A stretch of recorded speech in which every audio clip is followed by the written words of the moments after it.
जगदम्बिकाय नमः। ओम नमः चंडिकाय। इंद्र के कहने पर जब त्रिशंकु नीचे की तरफ आ रहा था, उसी समय मुनिवर कौशिक ने उधर दृष्टि दौड़ाई, देखा कि जमीन पर आ रहा है। अतः उन्होंने कहा, ठहरो मनुजेंद्र। उस समय त्रिशंकु स्वर्ग से चल चुका था, परंतु कौशिक मुनि के कहने से उनकी तपस्या के प्रभाववश आधे मार्ग में ही वह रुक गया। तदनंतर मुनि ने एक दूसरे स्वर्गलोक की सृष्टि करने के विचार से हाथ में जल लेकर आचमन किया और एक विस्तृत यज्ञ की योजना बनाई।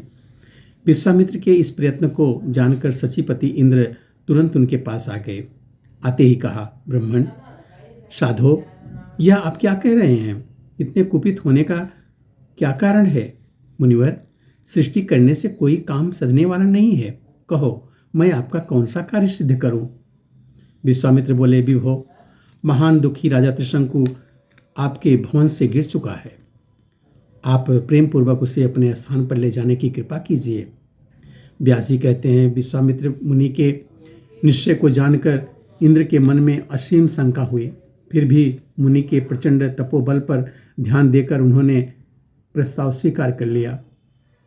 उन देवराज ने उसी समय त्रिशंकु को दिव्य देहधारी बनाया और एक उत्तम विमान पर बैठने की आज्ञा दी तथा कौशिक मुनि से पूछकर अपनी पूरी अमरावती के लिए प्रस्थित हो गए।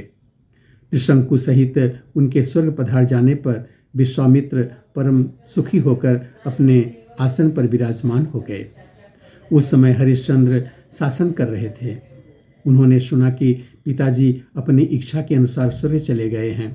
यह परम उपकार विश्वामित्र जी ने किया है, अतः उनके हर्ष की सीमा नहीं रही। उन अयोध्या नरेश की पत्नी परम सुंदरी, युवावस्था से संपन्न तथा बड़ी कार्यकुशल थी।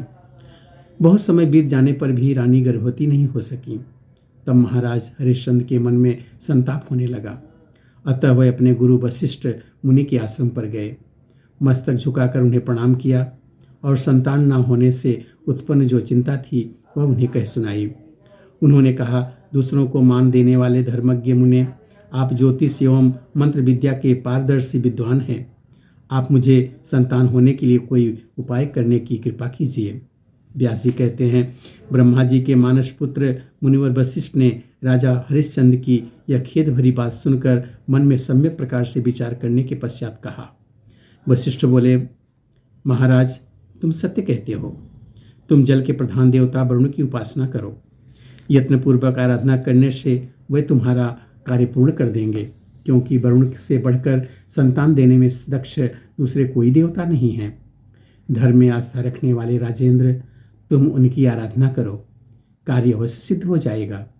मनुष्य को चाहिए प्रारब्ध और पुरुषार्थ दोनों को मान्यता दे। भला बिना उद्यम किए कार्य कैसे सिद्ध हो सकता है? निपसत्तम, तत्वदर्शी मनुष्यों को न्यायपूर्वक उद्यम करना चाहिए। प्रयत्न करने पर कार्य में सफलता मिल सकती है, इसमें कोई अन्यथा विचार नहीं है। राजन, अमित तेजस्वी गुरुदेव वशिष्ठ की यह बात सुनकर राजा हरिश्चंद्र ने तप करने का निश्चय करके मुनि को प्रणाम किया और वहां से यात्रा कर दी। गंगा के तट पर एक पवित्र स्थान था, वहीं पद्मासन लगाकर वे बैठ गए। चित्त में वरुण देवता का ध्यान करते हुए उन्होंने कठिन तपस्या आरंभ कर दी। महाराज, इस प्रकार तप में संलग्न हरिश्चंद्र खिले हुए कमल के समान प्रसन्न मुख वाले वरुण देव ने कृपा कर ही दी। वह सामने प्रकट हो गए और उन नरेश से बोले, धर्मज्ञ, वर मांगो, मैं तुम्हारी तपस्या से प्रसन्न हूँ। राजा हरिश्चंद्र ने कहा, मुझे कोई संतान नहीं है। आप सुखदायी पुत्र देने की कृपा कीजिए। तीनों ऋणों से मुक्त होने के लिए मैंने यह उद्यम किया है। तदनंतर वरुणदेव ने कृपा कर उन्हें पुत्र प्रदान किया। इसके बाद हरिश्चंद्र के जीवन संबंधी और कई सारी बातें व्यास जी ने सुनाई। यहाँ पर 7वें स्कंद का 17वां अध्याय पूरा होता है। बोलो सच्चे दरबार की जय।